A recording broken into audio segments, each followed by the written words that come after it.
you are going to be receiving some kind of charity that's going to just be really good for you. The reason I say that is because you've got the Five of Pentacles showing up here. This is the card of two people that have been left out in the cold. You know, there's a sense here of chaos. There's a sense here of them just not being able to reap or yield any kind of good result. Financial ruin, catastrophe. Things are terrible for these two people. The good news is you got it reversed. So you've got some charity coming. That's what the cards are saying. And it's not going to be from something that you have to actively pursue.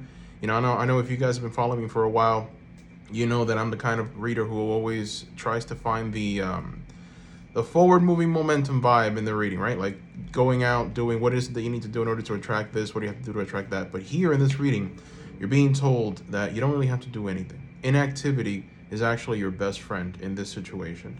The reason why I'm saying that is because you've got the Two of Swords reversed, you've got the Ten of Cups reversed, you've got the Alchemist reversed as well.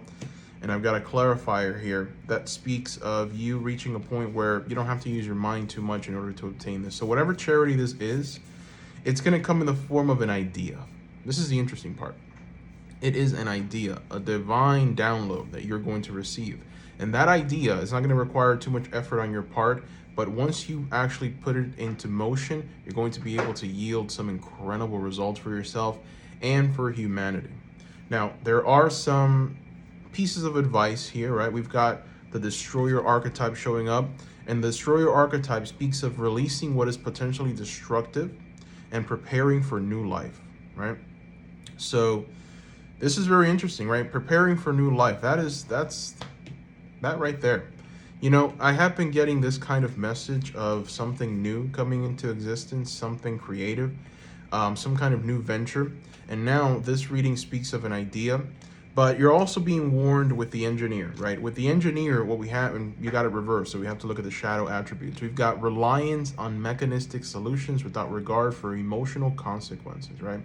So this is someone who has the ability to be very creative and practical, and has a talent for designing and finding a resolution to common dilemmas. But sometimes with this person, they can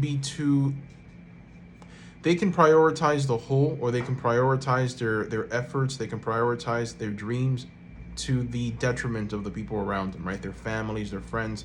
And so they can become very unhappy, but ultimately they can make everyone around them very unhappy. And so you're being asked, whatever this new idea that you're about to receive, whatever this new venture that you're about to undertake in, don't have tunnel vision. Don't be the kind of person that just gets lost in it, where you just ignore everyone and you just like, you know, because here's the thing. Some of us, you know, we've been through some hard times, and when something new comes into our lives, we tend to prioritize that. We tend to give it our all. And so instead of reaching a point of balance, we end up going into this balance where we're just giving too much attention and energy into this one thing, and we don't see that you know, there's other areas of our lives that we need to invest in, right? That are going to be important. Maybe they're not important right now, but they're going to be important in the future, right? So balance is important here. We do have the Messiah showing up here.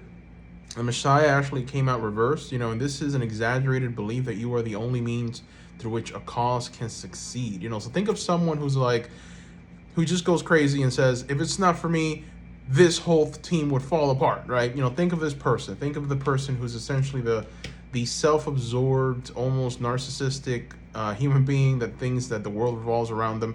Grandiose thinking is not something that's going to aid and help you in any way here. So I'm kind of getting an image here of someone who obtains this great idea, this great download, then has this tendency to become a little bit a little tyrannical, right? It's like, this is a great idea, I'm going to make so much money, I'm going to help so much people, and you forget everything else, right? It's like you get kind of lost in your idea.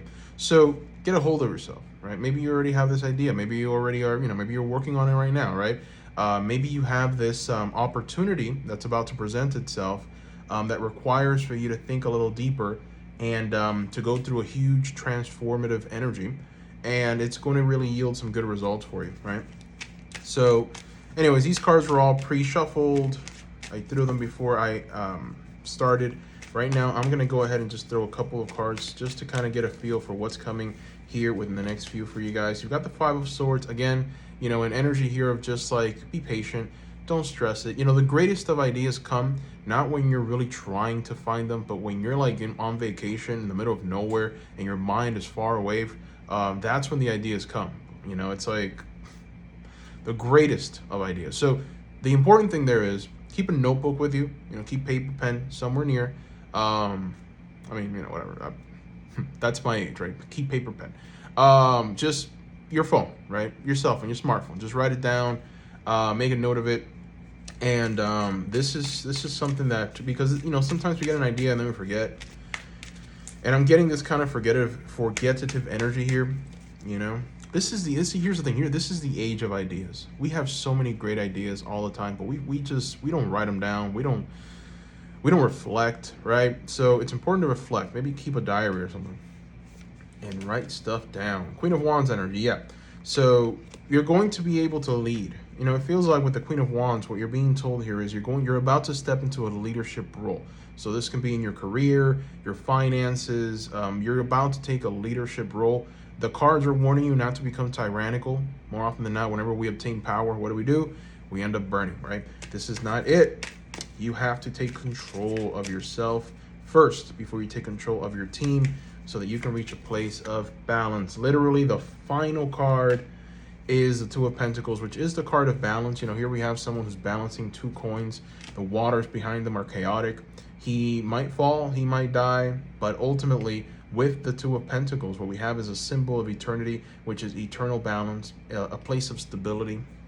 And yeah. Now, this is all going to come again through the ending of something that doesn't serve you anymore and the beginning of something that's going to really just be very advantageous for you. So keep paper, pen, phone, smartphone, whatever. Make sure that you are engaging with the world as best as you possibly can, but don't try too much. You know, just let things come to you at this point. Observe more than you are essentially being dynamic, right? And once the opportunity presents itself, once you have that idea, and you'll know you're being asked or tasked with tapping into the energy of the Queen of Wands, which is fire. You know, it's like you're conserving energy so that when that brilliant idea comes, you burst forward, right? And you do your best. That is what I see here. Thank you guys for watching. Bye-bye.